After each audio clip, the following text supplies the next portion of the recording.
সম্মানিত সাংবাদিক বন্ধুগণ, আপনারা জানেন যে 2024 সালে বাংলাদেশে একটি রক্তক্ষয়ী অভ্যুত্থান সংঘটিত হয়। সেই অভ্যুত্থানের সময়কালে আমরা দেখেছি আবু সাইদকে দিয়ে শুরু, এরপরে হাজারের উপরে মানুষকে নির্বিচারে গুলি করে, পুড়িয়ে, পিটিয়ে, জখম করে, গুম করে নানাভাবে মানুষকে হত্যা করা হয়েছে।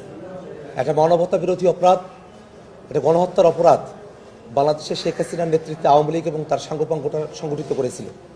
শুধু তাই নয়, সে 2009-এ তাদের ক্ষমতায় আসার পর থেকে নিয়ে তারা বাংলাদেশের মানুষের ওপরে ব্যাপক মাত্রায় জুলুম, নিপীড়ন, আয়না ঘরে গুম করে রাখা, মানুষকে খুন করা, গুম করা, হেন কোনো মানবতা বিরোধী অপরাধ নেই, হেন কোনো গণহত্যার অপরাধ নেই যেগুলো আওয়ামী লীগ তাদের ছিলাম।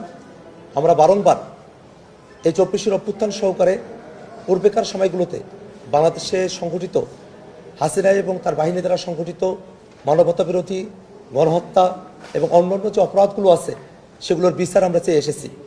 সেই বিচারের অগ্রগতি কতদূর হলো সেই বিষয়গুলো নিয়েই খোঁজখবর নেওয়ার জন্যে আজকে আমি আন্তর্জাতিক অপরাধ ট্রাইব্যুনালে আজকে উপস্থিত হয়েছিলাম। সাংবাদিক বন্ধুগণ, আজকে আমি ট্রাইব্যুনাল 2-এ একটি সাক্ষ্য গ্রহণ কার্যক্রম আমি নিজে থেকে দেখেছি।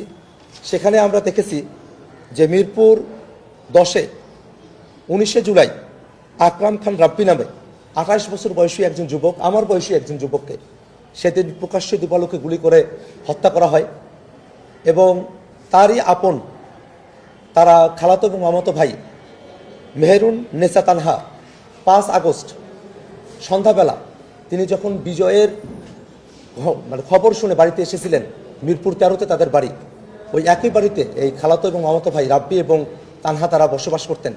রাব্বি 19 তারিখে তাকে শহীদ করা হলো এবং 5 তারিখে গুলি করে তানহাকেও শহীদ করা হলো। তানহার বাবা মোশাররফ হোসেন এবং আকরাম খান রাব্বির বাবা ফারুক, তারা দুজনই আজকে এখানে সাক্ষ্য উপস্থাপন করেছেন। আমি তাদের সঙ্গে কথা বলেছি, আমি তাদের সাক্ষ্য গ্রহণ পর্বগুলো দেখেছি। তারা এখনো পর্যন্ত তাদের শোক তারা ভুলতে পারছেন না। ফারুক হোসেন চাচা তিনি কান্না করে ফেলেছেন সাক্ষী দিতে গিয়ে। যে মোশাররফ চাচা আছেন তানহার বাবা, তার চোখের দিকে তাকানো যায় না।